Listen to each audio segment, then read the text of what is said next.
আমার আজকের গল্প রাত যখন 12টা। গল্পটির লেখক শীর্ষেন্দু মুখোপাধ্যায়। গণেশবাবুর ভারী দয়ার শরীর। তিনি ভিখিরিকে ভিক্ষা দেন, অভাবী মানুষকে সাহায্য করেন, কন্যাদায়গ্রস্তকে উদ্ধার করেন। গরিব ছাত্রের স্কুলের বেতন বা পরীক্ষার ফি দিতে কাতর হন না। পাড়ার ক্লাবে পুজোর চাঁদা দেন মুক্ত হস্তে। শুধু তাই নয়, তিনি সকালে উঠে নিজের হাতে কাক পক্ষীদের ডাকাডাকি করে আটার নাড়ু আর দানা খাওয়ান। রাস্তার কুকুরদের দেন মাছের কাঁটা মেশানো ভাত, বেড়ালকে ভুক্তাবশেষ দুধ। আর কত বলবো, বললে শেষ হয় না। সারাদিন গণেশবাবুর নানা কাজ থাকে। বিরাট তার ব্যবসা, মস্ত ফলাও কারবার। বেশ একটু রাত করেই ফেরেন তিনি। তারপর কিছুক্ষণ বুক ডন বৈঠকি দিয়ে একটু ব্যায়াম করেন। তারপর পোষা বাঁদরকে কলা খাওয়ান, স্নান করেন, চারটি খান। রাত 12টায় যখন শুতে যান, তখন তার বুড়ি পিসির ঘুম ভাঙে। ঘুম ভাঙার দোষ নেই, 90 বছরের পিসি সেই সাঁঝবেলা থেকে ঘুমোন। রাত 12টায় তার ঘুম হয়ে যায়। তখন ডাকাডাকি করতে থাকেন। বলি, ও গনসা, এছিস? এসেছি পিসি। খাবি না? খেয়েছি, এবার তবে ঘুমো। ঘুমোচ্ছি। বলি, ও গনসা, এছিস? এসেছি পিসি। খাবি না? খেয়েছি, এবার তবে ঘুমো। ঘুমোচ্ছি। বলি, ও গনসা, এছিস? এরকম কিছুক্ষণ চলার পর বুড়ি দাসী দামুর মা উঠে ধমক দেয়। বলি, হচ্ছেটা কি গো দিদি? এক কথা কবার জিজ্ঞেস করতে হয়?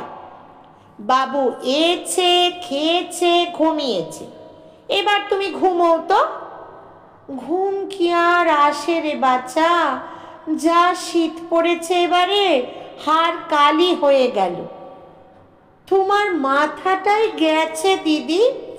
জ্যৈষ্ঠীর গরমে আমরা হাঁপাচ্ছি, আর ওর এখন শীত লাগতে লেগেছে। ওমা, গ্রীষ্মী নাকি? তাই বল, জ্যৈষ্ঠী মাস। আমি কি আর অত শত বুঝতে পারি বাছা? তা কথা তো একই। গ্রীষ্মীতেও কষ্ট, শীতেও কষ্ট।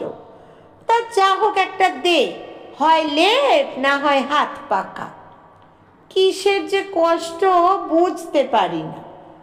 তা সেবার বর ঠাকুর গ্রীষ্মকালে যা একখানা কাঁঠাল এনেছিল না ষষ্ঠীতলা থেকে। দামুর মা উঠে পানার দোক্তা মুখে দিয়ে ঝাঁটা গাছ তুলে নিয়ে বলে, ঘুমের তো দফা রফা করলে, তা আমিও তাহলে বেহানবেলার কাজ মাঝরাত্রিরেই সেরে রাখি, ঝাঁটপাট দিয়ে ফেলি এই বেলা। গণেশবাবুর ছেলে গোবিন্দ এমনিতে শান্তশিষ্ট, তবে তার মাথাটা বড্ড গবেট। ক্লাস 9 থেকে 10-এ উঠতে তার বছর 5 লেগেছিল। তবে সে বড় ধৈর্যশীল ছেলে, দিন রাত পড়ে। সেই পড়ায় পাড়া মাত। দুঃখের বিষয়, পড়াটা তার মাথায় ঢুকতে চায় না, ঢুকলেও থাকতে চায় না। রাতের পড়া শেষ করে গোবিন্দ ঘুমোচ্ছে। দামুর মার ঝাঁটার শব্দে সে তড়াক করে উঠে পড়ল। ঝাঁটার শব্দ মানেই ভোর, আর ভোর মানেই পড়া। গোবিন্দ গ্রামার খুলে তারস্বরে চেঁচাতে লাগল। একরাম আলীর মুরগিরা নিশ্চিন্তে ঘুমোচ্ছিল। ঝাঁটার শব্দে তারা সচকিত হয়েছিল। গোবিন্দর পড়ার শব্দে তারা ভোর হয়েছে ভেবে ককর্ক বলে সমস্বরে ডেকে উঠল। একরাম আলীর বাড়ির উল্টো দিকে থাকেন ভদ্রেশ্বর বাবু।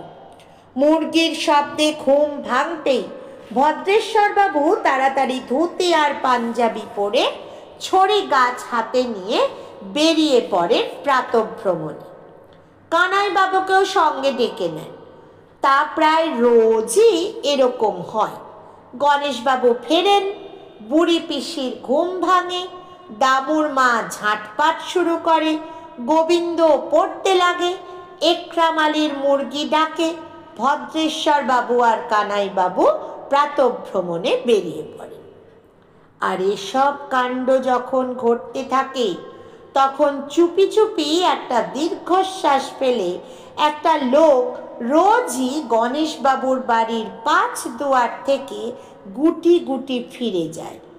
লোকটার কেউ নয়, চারু চোর। লোকে বলে চোরে চোরে মাস্তুতো ভাই। মদন আর চারু হলো ঠিক তাই। দুজনেই দুজনের মাস্তুতো ভাই, দুজনেই চোর, দুজনের ভাবও খুব।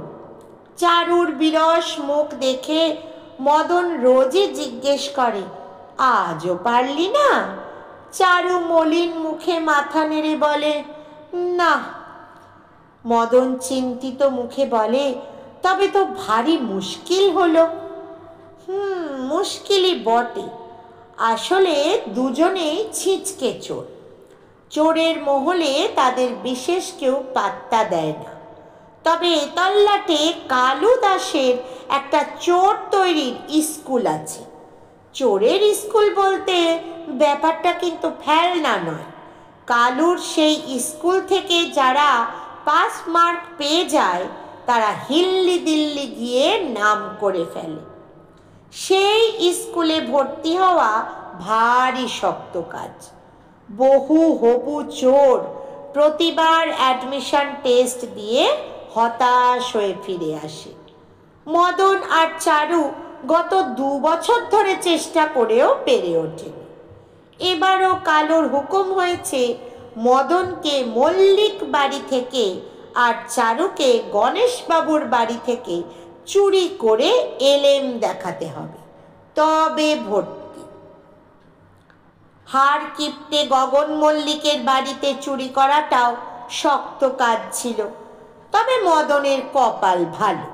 গগন মল্লিকের 125 বছর বয়সী ঠাকুমা হঠাৎ পট করে মরে যাওয়ায় বাড়িতে তেমন পাহারা ছিল না। মদন সেই ডামাডোলে ঘরে ঢুকে চুরি করে পালায়। কিন্তু ফেঁসে গেছে চারু। মদন বলে, উপায় তো একটা করতেই হচ্ছে। 2 ভাই একসঙ্গে কালুর স্কুলে চুরি শিখতে না পারলে আর মজাটা কি? ঠিক আছে, আজ রাতে আমিও তোর সঙ্গে থাকব। তবে কথাটা কালু জানতে পারলে দুজনকেই কিন্তু বাদ দিয়ে দেবে।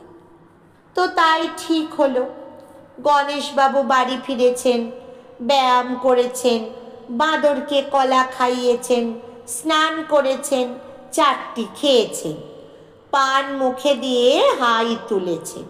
ওদিকে পিসিরও ঘুম ভেঙে গেছে। বলি, ও গনসা, এছিস? এসেছি। খাবি না? খেয়েছি, এবার তবে ঘুমো। ঘুমোচ্ছি। বলি, ও গনসা, এছিস? এসেছি। খাবি না? খেয়েছি, এবার তবে ঘুমো। ঘুমোচ্ছি। বলি, ও গনসা। এরকম চলতে চলতেই দামুর মা উঠে পড়ল। শীত গ্রীষ্ম নিয়ে কথা হলো। তারপর দামুর মা রাগ করে ঝাঁটপাট শুরু করে দিল। গোবিন্দ উঠে পড়তে বসে গেল। একরামালির মুরগি ডাকতে লাগলো। ভদ্রেশ্বর বাবু বেরিয়ে কানাইবাবুকে ডাকাডাকি করতে লাগলেন।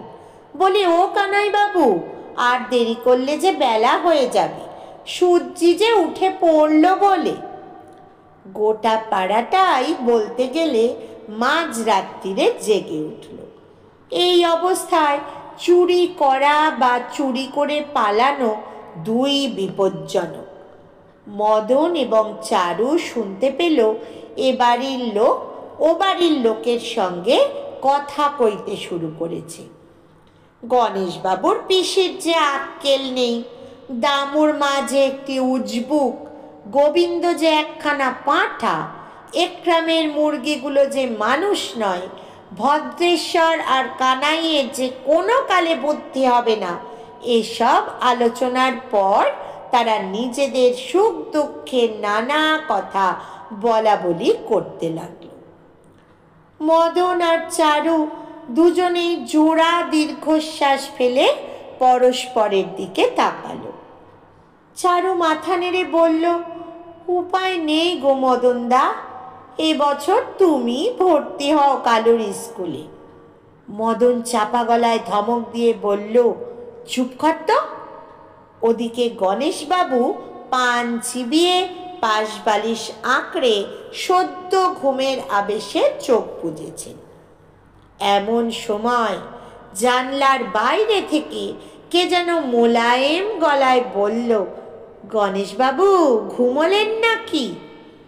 গণেশবাবু ভারী অমায়িক মানুষ, তাড়াতাড়ি উঠে বসে বললেন, আগে না, একটু ঘুমোবো ভাবছিলাম আর কি। কিন্তু আপনার কি ঘুমোনোটা উচিত হবে গণেশবাবু? সারা পাড়া জাগিয়ে রেখে আপনার ঘুমিয়ে পড়াটা কি ভালো কাজ? গণেশবাবু ব্যাপারটা বোঝেন, মাথা চুলকে লাজুক গলায় বললেন, আগে তা বেশি ঠিক। আমার পিসি, আমাদের দাসী, আমার ছেলে, একরামের মুরগি, ভদ্রেশ্বর আর কানাই মিলে রোজ রাতে একটা ভজকট পাঠায়। কিন্তু তার জন্য আমি কি করতে পারি বলুন? আপনার কোথা থেকে আসা হচ্ছে? এদিকে তো কখনো দেখিনি মশাইকে। মদন কেঠো গলা সাফ করে নিয়ে বলল, যদি অভয় দেন তো বলি, আমরা দুজনেই চোর।